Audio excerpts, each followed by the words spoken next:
Hey guys, it's Sim and this is Pro Wrestling Unlimited as it's Monday and we are here to talk about Monday Night Raw. I thought tonight's show was a very interesting episode of Monday Night Raw. We got a bunch of different teases for things, some things that may have just been a malfunction that people now think is a tease. But overall, I enjoyed tonight's Raw. I liked the show. I thought it did good for progressing towards Extreme Rules. We got two new matches that I saw announced, unless I missed something. I don't think I did, but two new matches technically announced for the show. But we also got this side, Luke, with us. Luke, what's going on? What do you think of Raw? I thought Raw was good. Like you said, they were doing a good job of building towards stuff for Extreme Rules. They were also promoting Logan Paul versus Roman Reigns for the Universal title. So I enjoyed it. I thought they had some good matches. Didn't really like the ending for Bayley and Alexa Bliss, but it was a match. I mean, the match itself was all right and stuff. Now, here's something. I mean, we'll hit on it later, but so during the Alexa Bayley match, the lights kind of went out for a second and then came back on, but none of the video boards around the ring flickered. So is that something, or was it just, like I said, a little hiccup and a malfunction with just the lighting? Because We don't know. that's a weird one. Because you would think if they're gonna do something like that, then all the video boards would flicker as well, but they didn't. So unless they didn't to throw, I don't know. I'm probably thinking too much into it. We'll talk about it when we get to it and so forth. But a lot of weird things that they're building towards. Well, possibly weird things. For all we know, it's just going to be something average. I mean, I don't think they would go this far. Well, okay. The last time they did a QR code tease, it was just, oh, Zoe Stark is coming back in NXT, and nobody cared. So hopefully this is bigger than that. That's my one worry. Absolutely. Sin Saturday says, did you see Ryan Satin video update on White Rabbit music? Not only did I see Ryan Satin's, but I had somebody that was there actually send me a video of it as well. So yeah. But I saw that as well. That's another weird one. That they're doing it at the house shows and during commercials, but not on television. Another weird one.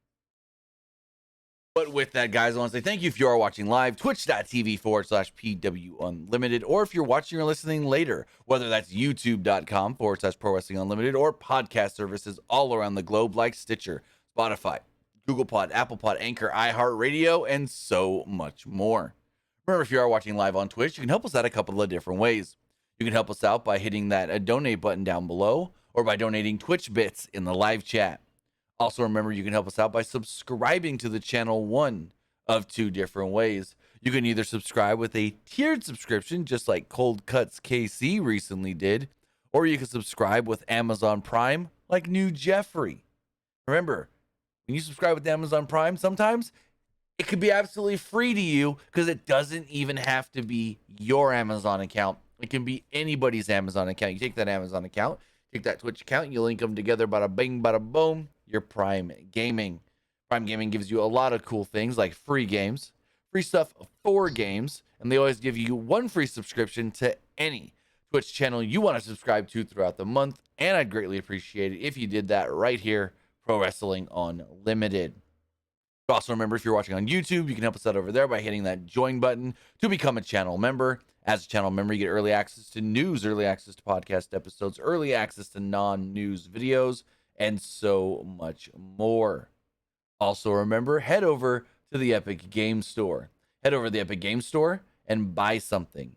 Whether you're buying a new game, whether you're buying an old game, whether you're claiming one of the free games, or you're getting bucks for Rocket League, Fortnite, Fall Guys, or Rumbleverse, use the code down here, PW Unlimited at checkout to support us. I mean, the new season of Fortnite just came out yesterday.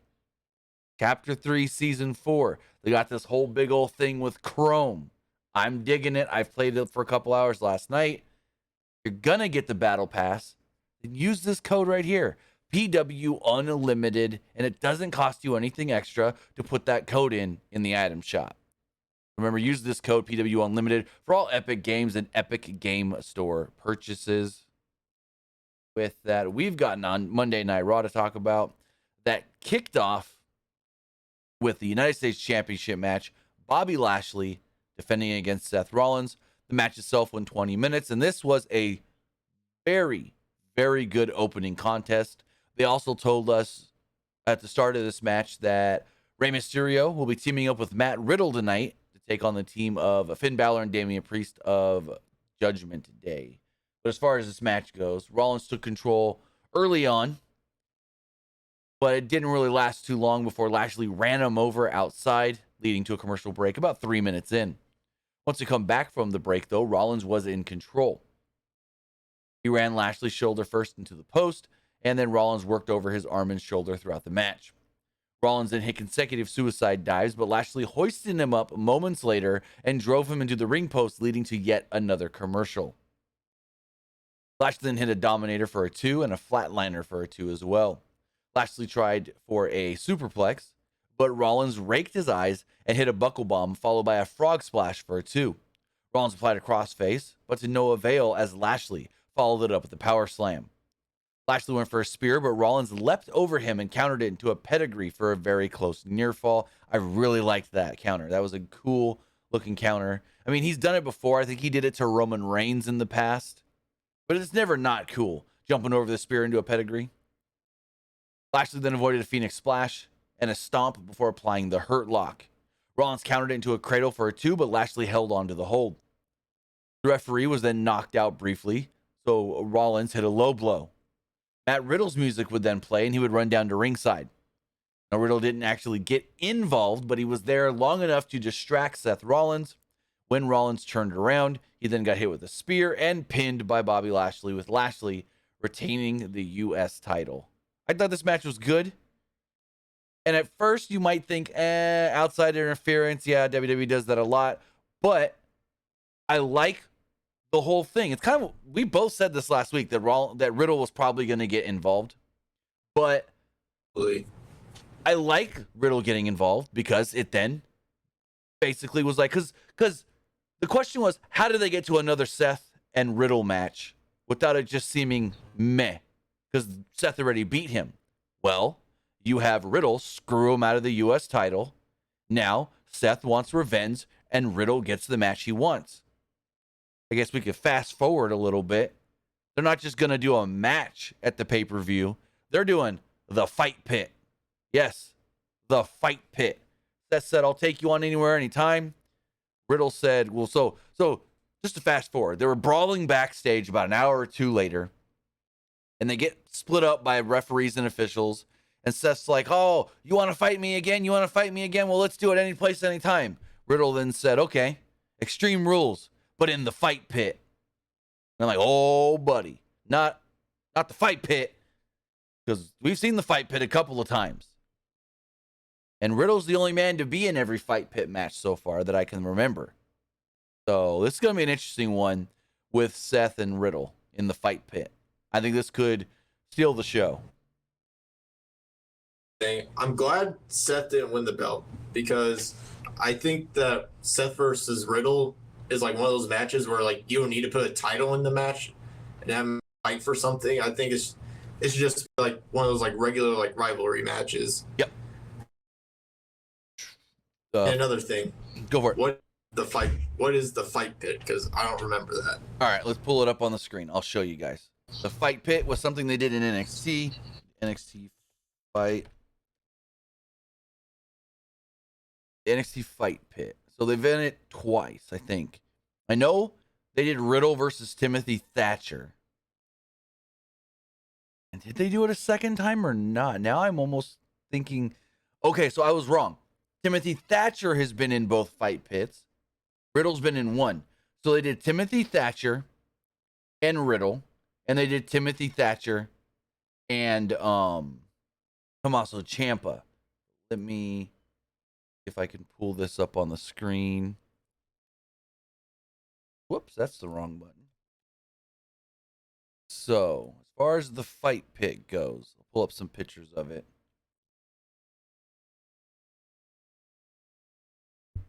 Riddle's last match in NXT, him versus Thatcher in the fight pit match? Right. I believe that's what it was. Why can't I not? There we go. Show screen.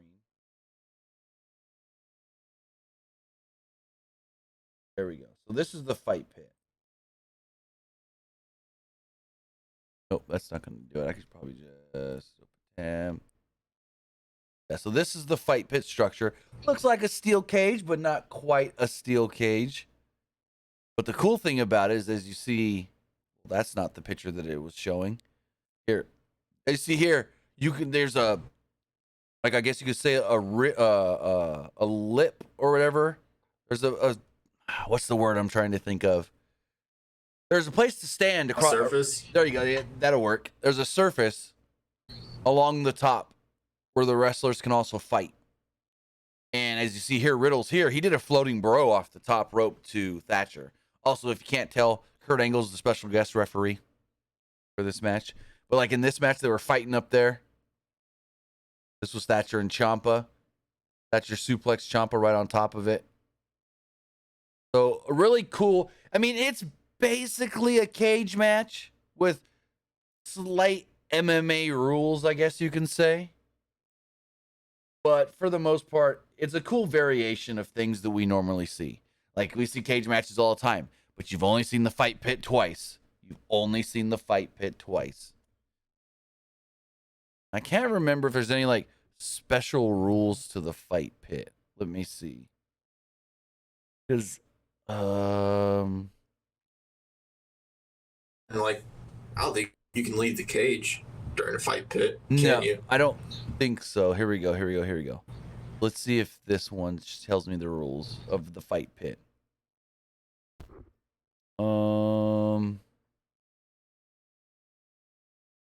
It says the structure of the fight pit is a modified version of the steel cage, and it's like a modified version of the steel cage and the lion's den match.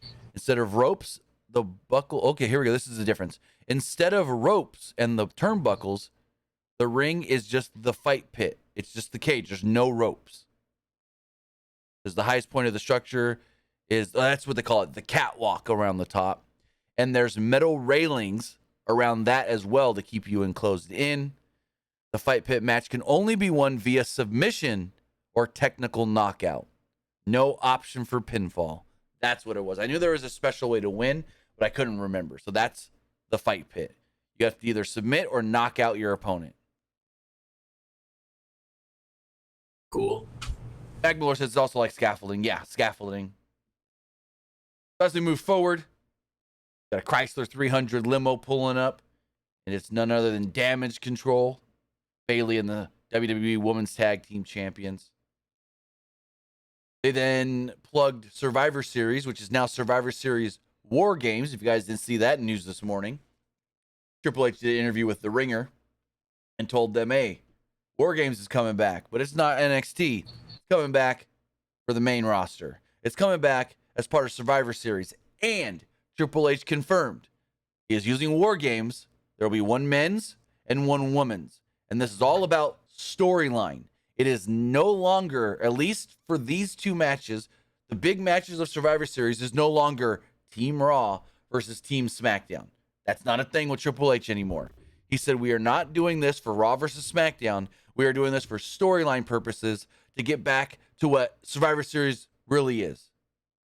So I don't know if it's going to be just a bunch of, what's the word I'm looking for? Storylines and feuds and then guys put together, or if it's going to be like one big overarching feud. Because in NXT, like they did the whole Pat McAfee's group against Undisputed Era.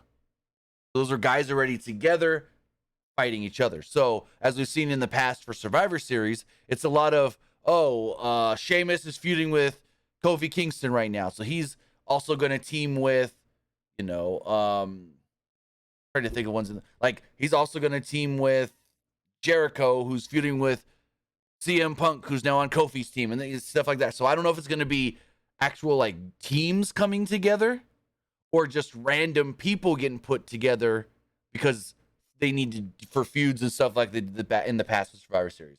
Survivor Series is November 26th, so there's still 2 pay-per-views before Survivor Series. There's Extreme Rules on the October 8th, and there's Crown Jewel on November 5th, I want to say. November 5th. So they're still a ways away before Survivor Series War Games. And that's the full title for it, Survivor Series War Games. You got any thoughts on Survivor Series using the War Games match? Well, I mean, what they could do is, I mean, I know for their first War Games match in NXT, they had like 3 teams in the War Games match for the men's. Yeah, see, there's. Maybe we can Go for it. Like for the women's, we can see like Damage Control and like Toxic Attraction and Bianca and Asuka and Alexa. I mean, that's an idea right there. But that Randy's gonna keep her title by then. True. But that is the other question to ask. Do they only do 2 teams or do they do 3 like they did back in the day for NXT? That's a good one. I forgot about that. I did forget they did the 3 teams. And then the other question, of course, how many people per team and this and that. So yeah, War Games on the main roster. I mean, I already saw people going, oh, well, they're doing it because AEW's doing it. Well, Triple H brought War Games back before AEW was even a thing in NXT. And now with Triple H in charge of the main roster, of course he's going to do. It was inevitable that he was eventually going to do War Games on the main roster. I wasn't expecting it this year. But hey, that's a cool surprise and a little treat for us. It's cool. I mean, I think it's kind of a no-brainer. I feel like the Bloodline's going to be in the men's one. Yes. But the question is, like, who's going to fight him? So, like, there's still to tell. Now, the big question there, though, if you do just the Bloodline, is that just mean it's only SmackDown people and no Raw men? That's the question. Add Raw people in there. Well, I don't know, because there's already on the SmackDown. If you do the Bloodline, that's already Roman, which I don't even know if Roman would do the match or work Survivor Series. But you just say Roman, the Usos, Solo Sikoa. There's 4. Maybe they have Sammy. That's 5 on one team. So the other team, is it going to be people from SmackDown that's feuding with the Bloodline? Or can you get people from Raw and SmackDown? Because right now, Bloodline, they're just full SmackDown. So you would have like, well, I guess maybe you could do like Drew and Kevin Owens and then bring a couple other people over and do it. But it'll be interesting. I'm very intrigued on how they set this up, because we've seen in the past with like Hell in a Cell and stuff, it's kind of forced to get to the Hell in a Cell match. So I hope this isn't forced just to get to War Games. Absolutely. Bang says War Games is always special. I'd like Imperium to get into one of the War Games matches. That'd be cool. You can do that, but I think a good route that they go is like back in the day, like I said, with Survivor Series, where it's just you get random guys put together because they're feuding. But then for War Games, it almost doesn't make it seem that special because it's forcing it. So I'm thinking too much into this. Real quick. Go for it. I feel like WWE kind of had a missed opportunity in the past for like Imperium and War Games. They could have had them against Undisputed Era. In War Games. I thought that would have been amazing. Oh yeah, but I think that was the whole Gunther didn't want to come to America stuff, or he didn't want to be around long. You know what I mean? He went in and out. So we'll see. I'm thinking too much into this. Triple H is probably, he wouldn't announce this without a plan, so he's probably got some sort of a plan, and I trust him. As we move forward, though, we got the Damage Control Tag Team Championship celebration. So Bayley, Dakota Kai, and Io Sky entered in a golf cart, and they got fireworks. Bayley mentioned being back in her hometown, but brushed that off and put over the new champs. The crowd booed Bayley, which I was shocked how much they booed her in San Jose. But they booed Bayley before she can even make fun of the San Jose Sharks. She's like, yeah, I'm going to go beat Bianca and bring a championship back here to San Jose because we know the Sharks can't do it. She goes, I will do anything to win. Io Sky then said that they were in control, and Dakota Kai said the division now belongs to them. Kai said that Asuka used to be a warrior, and Alexa Bliss walked around like she was a lobotomy. Kai claimed Bianca Belair had been coasting, and then Bayley reminded her what it's like to lose. Balor, Asuka, and Bliss would then interrupt. Balor wanted them to celebrate their win, but got tired of hearing them run their mouths and wanted to teach them some respect. Bayley then ran them down until Bliss threatened her. Bayley called Bliss a shell of her former self, so Bliss challenged Bayley to a match tonight. Bayley tried to go after her, but she ran right into a forearm from Bliss, and the heels jumped out of the ring. We then learned a couple minutes later, this is what we're getting. Bayley versus Alexa. We're in the back. You see Austin Theory. He's warming up, and so we're in the back, and you see Austin Theory warming up, and there's a QR code next to him. You scan the QR code, and it takes you to this website. And I'm going to pull it up right here. It takes you to www.com/comewithme. So it takes you to this. Oh, I just lost the page. I won't it load. There it goes. And you see this. And it's like, what the heck is this? Then you click it. I'm not going to play the audio, but it starts doing like a game of Hangman. It says, who killed the world? Got D's, no E. No M. I wish I could fast forward this, but there's no option to fast forward it. N, no N. There's an O, no X. There's an I, so the second word is did. There's a U, so you got to think, okay, why? So it says, who killed the world? You did. Now, there is the hourglass. This is 923. We'll get to 923 here in a second. But there was, if you noticed, an hourglass in the bottom right corner the entire time of this. That's why some people think maybe it's not Bray and it's Karrion Kross because of the hourglass. But the whole 923 thing, where it kept switching between a date and a time. At 9:23 Eastern, during Raw tonight, somebody, I don't know who it was, but somebody in the crowd held up the QR code again. In the crowd, which is weird. Also, 9:23, September 23rd, that's this Friday on SmackDown. I don't know what this is for. I don't know what this is leading to. Maybe it's Bray Wyatt. But again, you've got the hourglass there that makes me think maybe it has to do with Karrion Kross, because that's the big thing right there is the hourglass. That's the one thing that keeps standing out to me. Why put the hourglass there? Since it is, if it's not Karrion Kross, then I think the hourglass shouldn't have been there because the hourglass is so synonymous with Karrion Kross. But those are my two things. Karrion or what's the word I'm looking for? Karrion or Bray.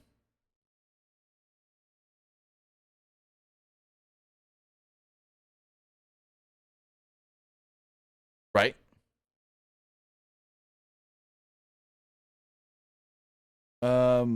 Why do hold on. In the chat, K Ballard says, check the video again, check the sping.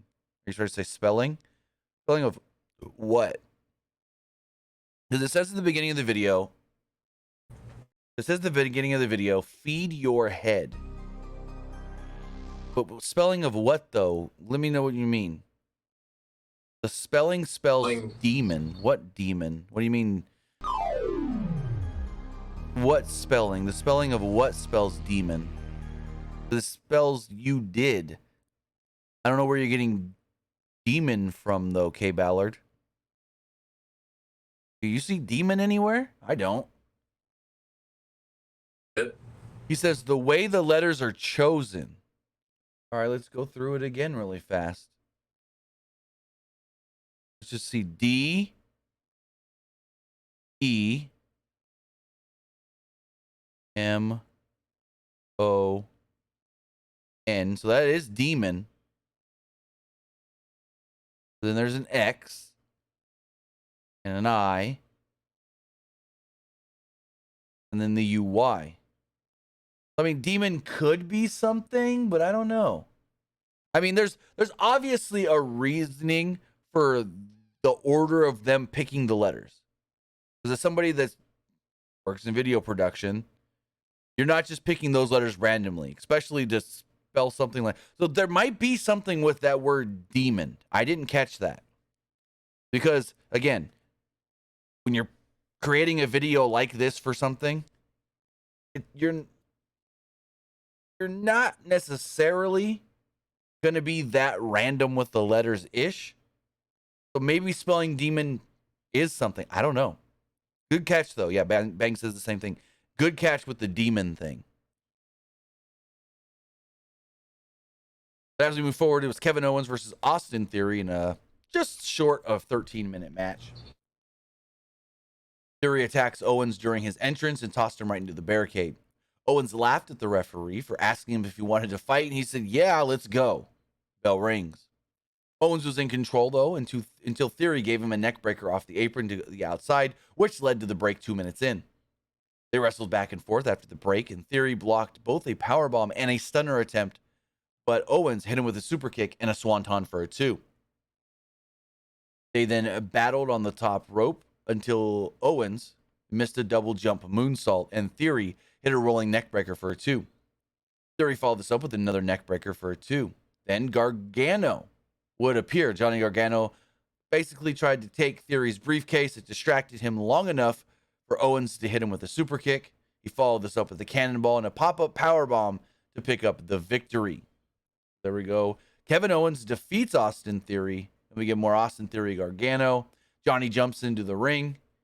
He drops the briefcase right on Theory's ballsack, and there we go. Crowd chants for Johnny. I thought it was a fun match. We just saw it like 2 weeks ago, but hey, I thought it was just as good as the first time they did it. Kevin Owens versus Austin Theory. Absolutely. I'm gonna butcher this name. Or no, I'm not. Never mind. I read it wrong the first time. Vinny Collins says Bray Wyatt's Twitter has the red circle. True. The red circle that is around the hourglass in the video. So, I mean, there are a lot of hints to Bray, but I don't know. So there's the demon Finn Balor, though. If it's spelling demon, could it be Finn Balor in the demon? I don't know. So many little hints to different things that's not 100% just pointing at one thing. Because if we're going to be completely honest, the Bray Wyatt stuff is more speculation than anything, because I don't see anything that's fully pointing to Bray. And I could be wrong with that, but I don't see anything that's 100% pointing. You get the White Rabbit thing, like Luke said, was associated with Karrion Kross in Lucha Underground. You got the Hourglass, which is also Karrion Kross in Lucha, or just Karrion Kross overall. You've got the spelling of demon, which is Finn Balor. So, I don't know. In the back, Kevin Patrick and Riddle, or he asked Riddle about costing Rollins a chance at the U.S. title.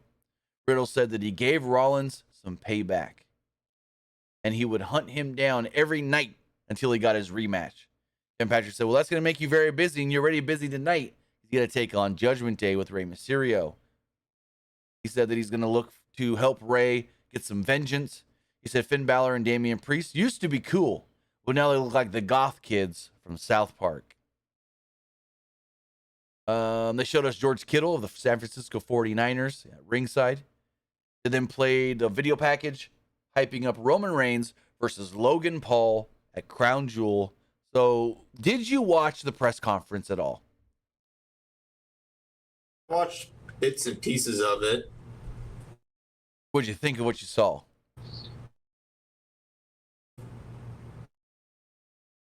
I'm not really a big fan of the whole Logan Paul versus Roman Reigns thing. Logan Paul as a wrestler, he's pretty good. Mm-hmm.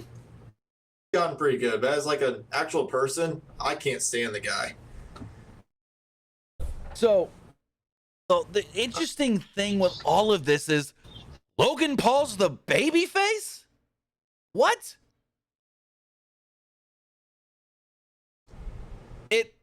I liked the press conference. I will say I watched the whole press conference. I liked the press conference because when they started to do the tease coming out of the podcast last week, I'm like, oh my God, they're doing Roman Reigns and Logan Paul. Are you freaking kidding me?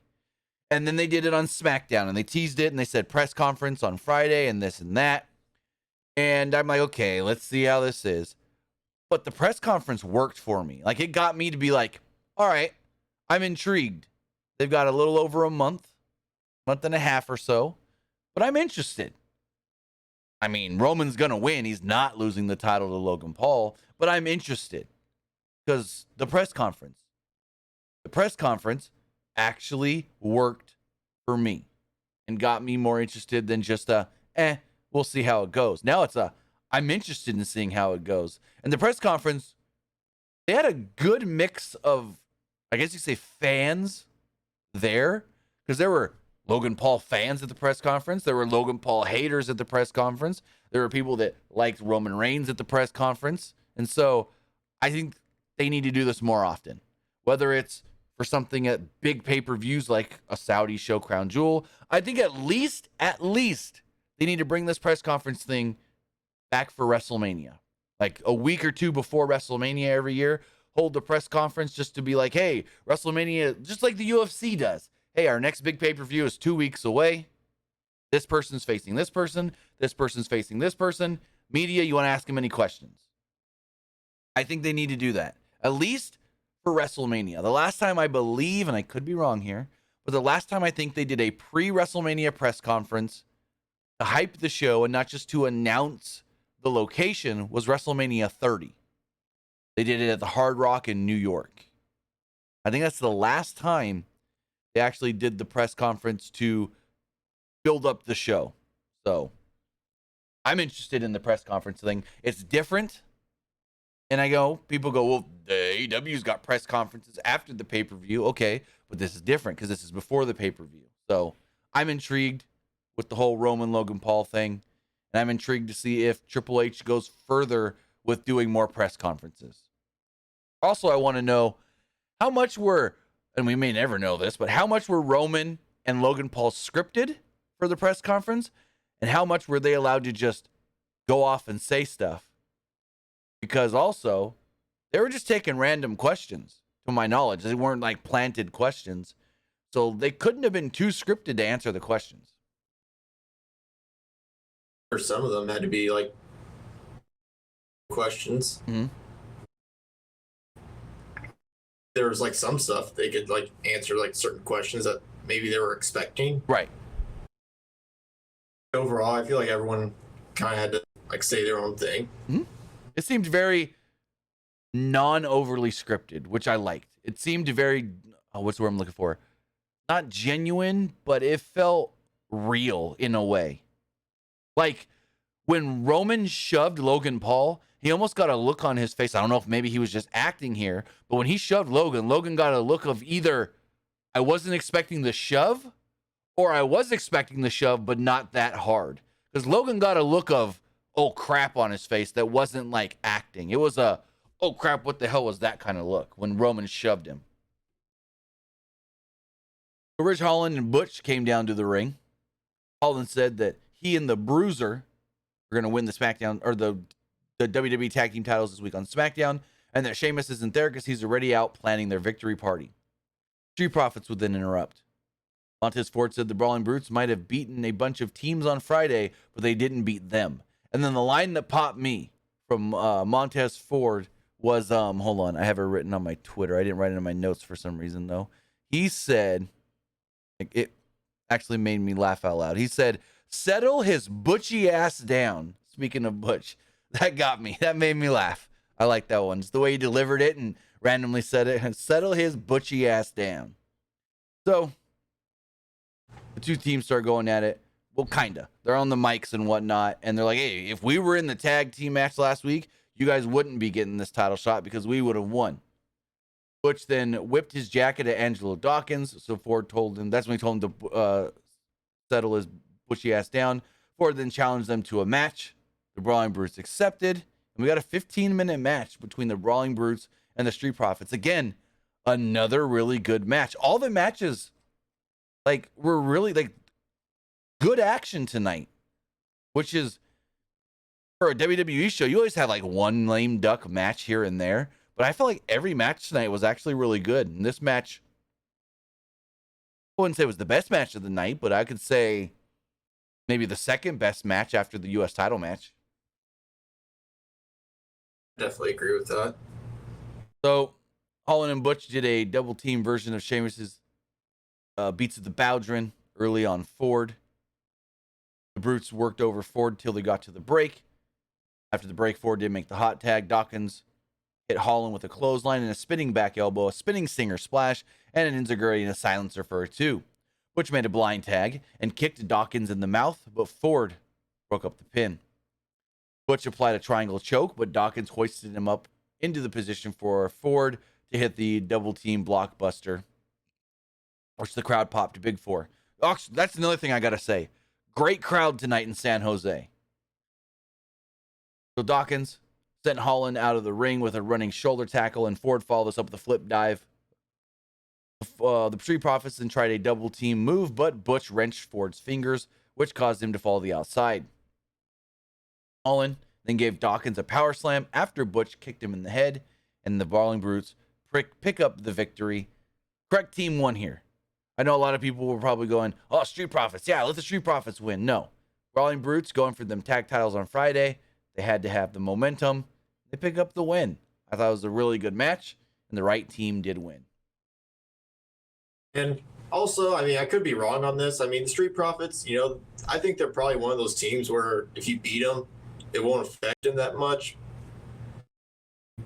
I don't think they'll go after the tag titles again anytime soon because they just lost to the Usos at SummerSlam.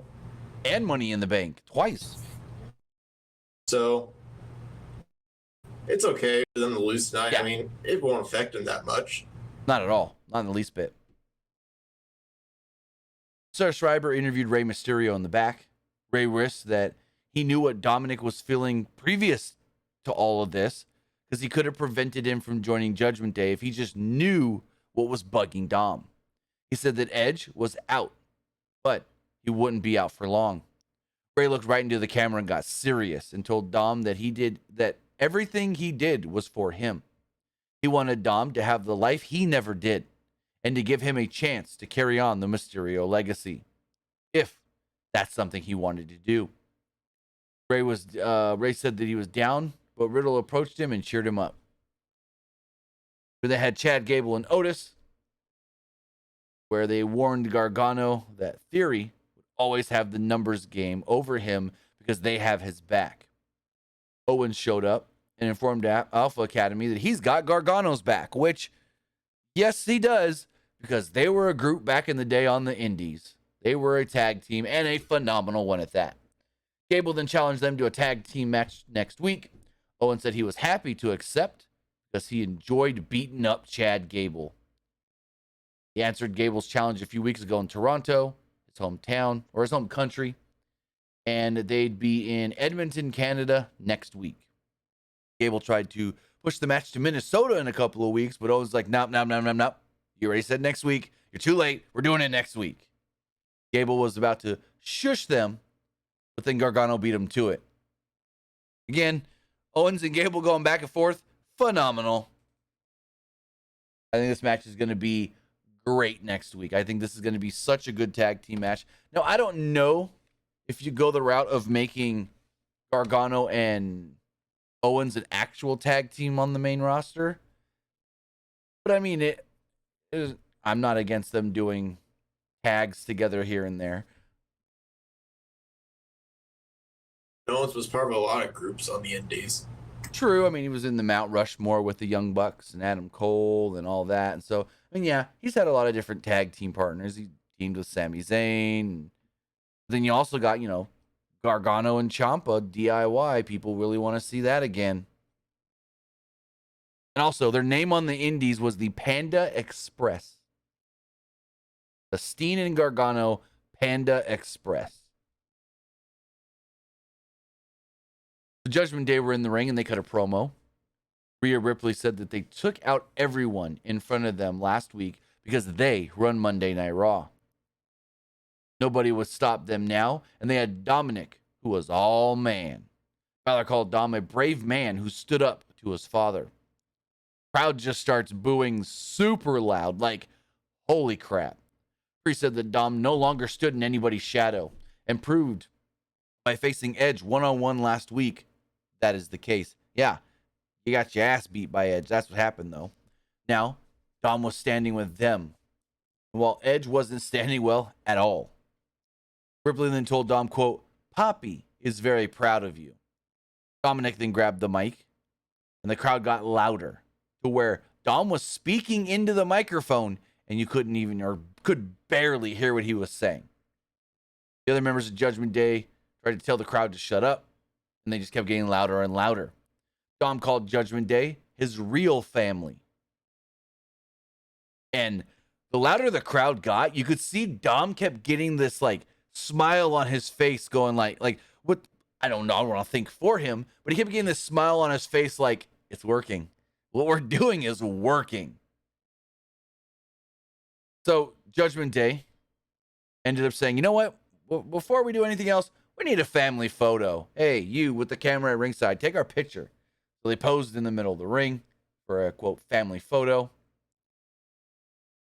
And I thought this was good. I thought this was, if it was, I think it was good because of the crowd. The crowd really made this a good segment. If the crowd didn't get into it as much as they did, if they didn't boo as loud as they did, I felt like it probably would have just been an okay segment. But the crowd made this great. Maybe great's too much to use for it, but I thoroughly enjoyed the way that the crowd got into it. They played off the crowd. And yeah, we'll see if other crowds can get this heated, as they say, for Judgment Day going forward. This was literally like a good night to get like Dominic like more hated by the crowd. This then led to Finn Balor and Damian Priest against Rey Mysterio and Matt Riddle. Match went 17 minutes. I think it was the longest match of the night. Let me see. Yeah. Well, how long? No. Second longest, because the opening match, the U.S. title match, went 20, I believe. Yeah. Second longest match of the night. Really good match. Go back down here. Why can't I find? Oh, there we go. So early on, Judgment Day worked over Rey until he made the tag to Riddle, but his comeback was cut off when Priest chokeslammed him onto the apron. After a commercial break, Ripley gave Riddle a back suplex. Ripley gave Riddle a back suplex outside the ring. Riddle eventually gave Priest a bro to sleep, and Rey made the hot tag. Rey hit Balor with a low dropkick, a seated senton, and a springboard crossbody for a 2. Priest saved Balor from a 619, so Riddle hit him with the PK and took over with a dive. Rey then gave Balor a 619 and went to the top as Ripley distracted the referee. Rollins attacked Riddle, but Rey chased him away with a chair. Dom then dared Rey to hit him with the chair, and the crowd wanted him to do it. Rey put the chair down and went back into the ring, but then walked right into a sling blade from Finn Balor. Priest then gave him a choke slam. Balor finished him off with a coup de grace, and there we go. Damian Priest and Finn Balor defeat Riddle and Mysterio. It was pretty expected that Seth Rollins was going to come out and distract Riddle. Yeah, I thought there was like a 95% chance, which then, as we already talked about earlier, led to the segment backstage with Riddle and Rollins fighting. They'll pull apart, and them setting up the fight pit match for the pay-per-view. Jimmy Smith said that this was a dangerous match for Seth Rollins because Riddle, quote, fought for a living. But my question with that one is, wait, so what is wrestling? Not fighting? Do they not both fight for a living? Or am I just looking too much into it? Is a wrestler not considered a fighter? Is wrestling not? I don't know. So Riddle as a pro wrestler, well, no, he said fought for a living. So I was going to say, Riddle as a pro wrestler fights and Rollins wrestled. No, they both wrestle, but Riddle used to fight for a living. So there we go. They say that this is in Riddle's wheelhouse. We then had Miz TV. Miz was pissed off about Dexter Lumis and called him out. Lumis never showed. Miz kept on rambling when all of a sudden a knife pops up from through the ring canvas from under the ring. Miz doesn't see it. Commentary's trying to yell at Miz but he doesn't hear them, I guess. As Miz just keeps rambling, all of a sudden Loomis pops up from the hole. Ciampa got in the way, and Loomis hit him in the head with a microphone, knocking him down. Miz looked very scared here, and Loomis pulls Miz into the hole. Where was my notes are all kind of messed up here for some reason. Loomis's head popped up again. Miz and Ciampa did eventually get out of the hole and get away, though. I didn't really like this. I think this was the one low point of the entire show, to be completely honest. Two things to say to this. Go for it. So one, when I think it was Ciampa that hit Dexter with the mic. Yes. Was that correct? Yeah. Miz, go back to check. Wouldn't you just run away? Exactly. The other thing is I wonder what is this leading to? Is this just going to lead to Dexter versus Miz, or is it going to be Indy versus Miz and Maurice? Oh no. Don't tell me they're going to do like they did with Cameron Grimes and then do the freaking haunted house match with the Miz. Not. This Extreme Rules is coming up in the month of October. Oh no. Don't tell me they're going to do, and it'll work though. Because you can literally do the haunted house thing, and Ciampa can be there with Miz going through the house, and then the zombies or whatever can pop up. You can literally do Miz and Ciampa in this haunted house. And I think, honestly, those two have been super funny together. And I think they would I'm kind of selling myself on this now, because I think Miz and Ciampa could actually make this a good thing. Them in the haunted house with these zombies, Miz hiding behind Ciampa the whole time, would actually be freaking hilarious. They did the same thing. It was Dexter, Johnny, and Carmelo Hayes and Trick Williams. Mm-hmm. They did that for I think that was for Halloween Havoc. Yes. Funny as well. I think I may have sold myself on doing the little. What was it again? What was it called? What did they do last year? It was Dexter, Loomis, and Cameron Grimes. Yeah. Haunted House of Terror. That's what it was. The Haunted House of Terror. Maybe they bring it back for Extreme Rules. I don't know. We got some stuff announced for next week. Kevin Owens and Johnny Gargano, as we spoke about already, will take on the team of Alpha Academy. And also Matt Riddle will go one-on-one with Damian Priest.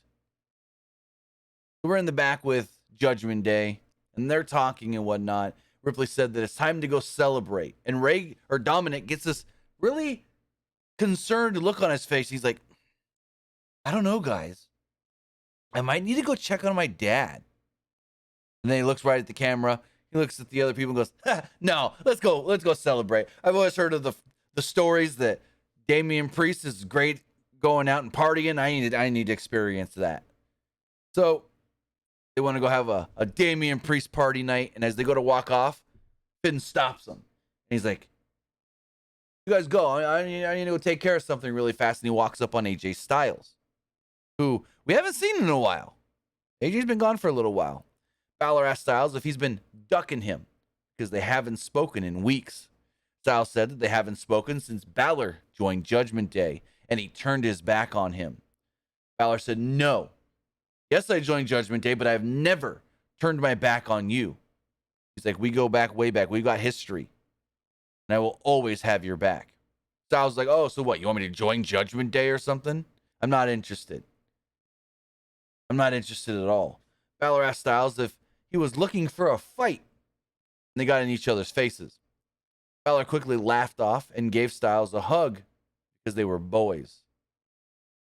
Balor held up the too sweet sign and said the offer is always there.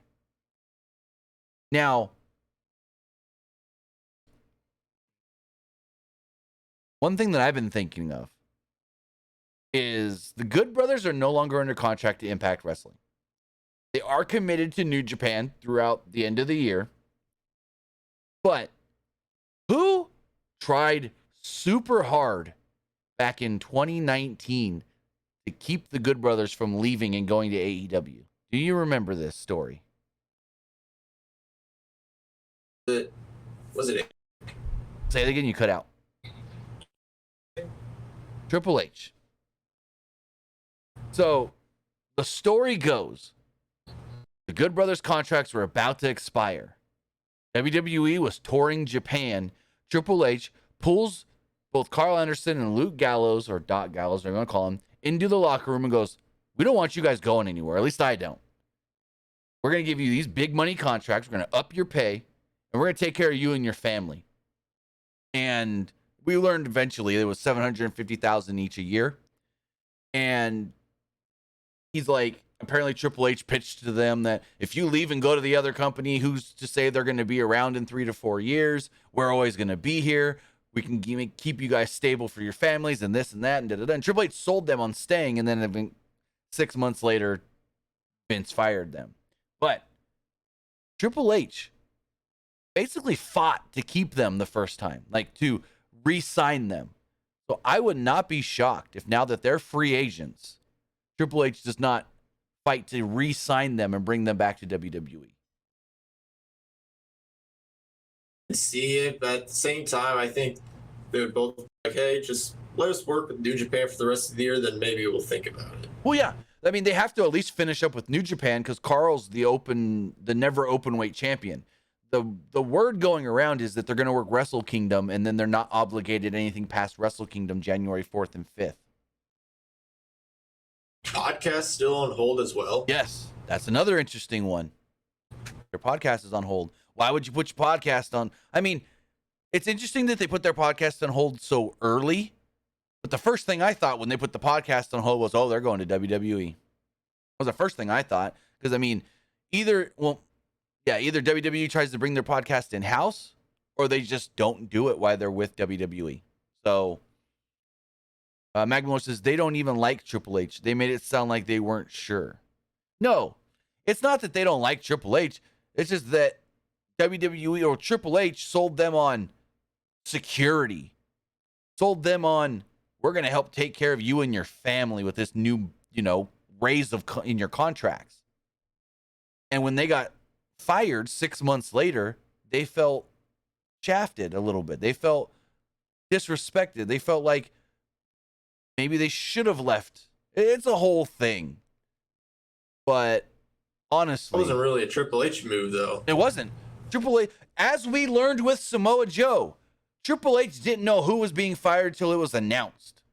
Because Triple H did not know Joe was being released until they announced Joe was released. And Triple H went, oh no, I need to make a phone call and rehire this guy right now. So as we learned, Triple H did not know who was being fired when those releases came.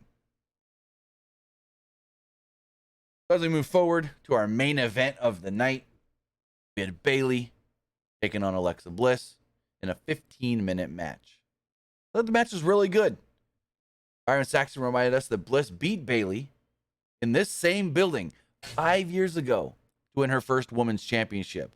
That was back in the day when the whole joke in WWE was never have a match, especially an important match in your hometown, because Vince loves the hometown hero to lose. And that's what happened. Bayley lost the Raw Women's Championship 5 years ago in the SAP Center to Alexa Bliss. Corey Graves kept pointing out that Bliss is not the same Bliss she used to be, though. She is different. Now, I don't know if he means she's different from the Goddess character back in the day when she was a heel, or different from when she was with Bray. Because I had someone ask me that the light flickering in this match, could that be a Bray Wyatt thing, and we're going to get Bray and Alexa back together? I hope not. I hope not. As far as the match does go, Bayley targeted Bliss's leg early on and tried using the announce desk to injure the knee. Bliss jumped off with a cannonball dive onto Bayley at ringside. Bayley continued to target the leg after a break until they traded cradles for a series of 2 counts. Bayley hit a Bayley to belly for a 2, and the crowd did dueling chants of "Let's go Bayley, Bayley sucks." Bliss blocked a middle rope belly to belly and hit a code red for a 2. Bayley tried a cover with her feet on the middle ropes, and Bianca Belair pushed the feet off. This then led to a big brawl between all the women at the ringside. This also then led to yet another distraction finish, which we kind of had too many of those tonight. There was three three distraction finishes where I'm like, a little too many. But Bliss went to the top rope. Kai distracted the referee. Sky knocked her down. Bayley hit the rose plant and picked up the victory. So Bayley defeats Alexa Bliss. After the match, Damage Control laid out Bliss. They then laid out Asuka, who tried to make the save. Balor then tried to make the save. She got laid out as well. She got hit with the rose plant, and Bayley made the challenge. I want you at Extreme Rules for the Raw Women's Championship. Now, we don't know if there's going to be a stip on this match or not, but Bayley versus Bianca seems very... Oh, it's the route they're going. Not seems likely or anything, but it's the route they were going. Like, Bayley's going to win the belt. I have that feeling too.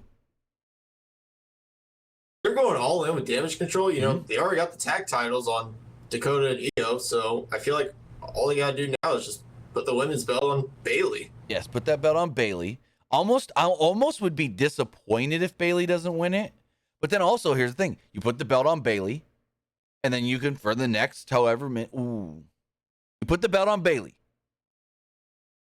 Then that leads to Damage Control and whoever else they add in there to make it like, say, 5 against Bianca and whatever her team is going to be at War Games.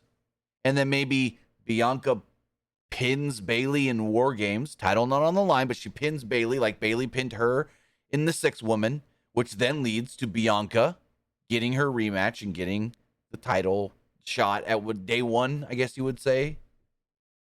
So I think you could do that. Yeah, Bayley win the belt. Bayley and her group get all cocky and stuff, and then Bianca forms a team to take them on in War Games. I like that idea, but who though?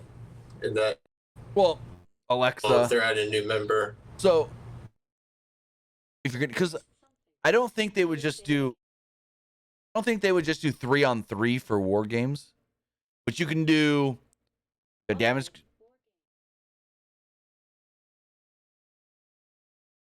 Every time I say Bliss's first name, my Amazon Echo Dot goes off. It's so annoying. So you can do like Damage Control on one side, and then maybe throw 2 people from SmackDown into there. Whoever's some people feuding on SmackDown. Then you've got Bianca, you've got Alexa, you've got Asuka, and then 2 from SmackDown. Or maybe even just 1, and you make it teams of 4. So either whether it's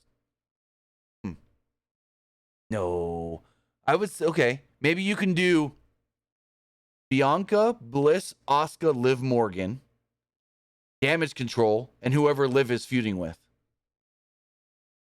Whether that's Ronda or somebody else. probably either Ronda or Shayna. That's what I was thinking. One of them. Shayna would Shayna's got the what's the word? War Games. War Games experience. Yeah. So that could work. And that way you get Raw and SmackDown women into this match. You have both women's title feuds basically in this, and the SmackDown. I like that. I like that idea because it's got all your, I wouldn't say important women, but your most featured women at the moment in this match. So that's a way to go. I don't know how you would get to the men's match, but that's a way to go for the women. You do all the champions and who they're feuding with. But with that is everything that went down tonight on Monday Night Raw. I thought it was a pretty good episode of Monday Night Raw. As far as leading into the pay-per-view, we have 2 more episodes of Raw before Extreme Rules.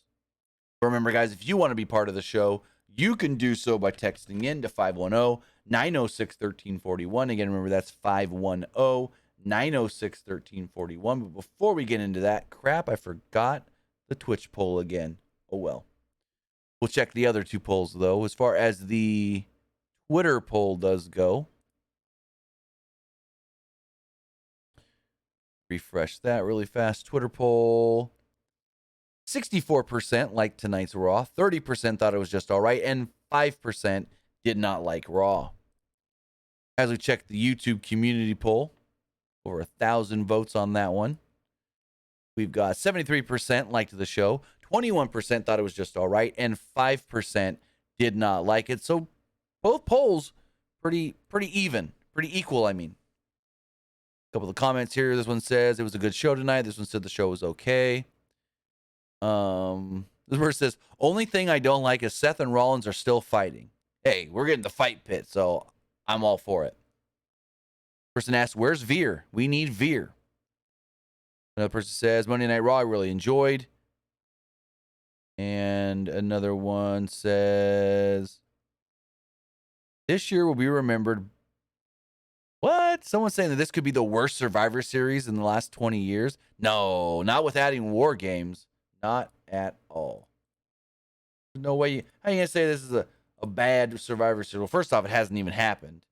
And second, it's War Games. I mean, Jesus Christ. It's like, do they still have war? I actually want to add something to that. Go for it. Question is, so you have War Games on the main roster now. So would you still have it in NXT? Probably not. I wouldn't. Trying to think. Now, there is a chance you take NXT back on the road and you do that November pay-per-view in the TD Garden the night, like they used to do back in the day, the night before. So then you don't have to change anything as far as the two rings are already going to be there. I mean, you could do War Games. I don't think they would, just so it's not overkill. But I mean, you could.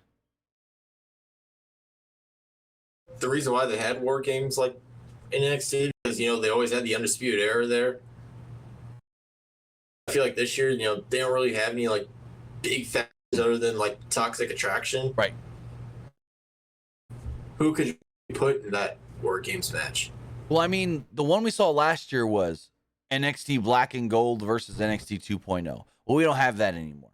So it'd just be, honestly, if they were to do War Games this year, it would feel really random. Something they could do, maybe they could do like UK versus like NXT.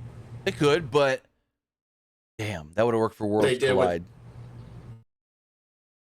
It could have worked for Worlds Collide, though. Yeah, because I think they're already past the UK NXT regular thing because, I mean, I don't want to give spoilers for tomorrow's show, but UK guys are just all kinds of ingrained in this show. Like, UK guys are being used almost more than the regular NXT guys right now. But I think, yeah, they just move it to main roster. It's Triple H's, I would assume, his new baby pet project kind of thing.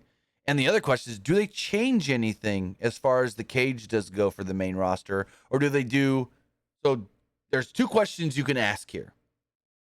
Do they put a roof on it? Or do they leave it open like they did in NXT? Open. Yeah. Because... trying to think. That way, because then you can... It was more fun that way, because you had guys like climbing up there, then they would just jump off. Oh, I know Pat McAfee did a swanton off of it.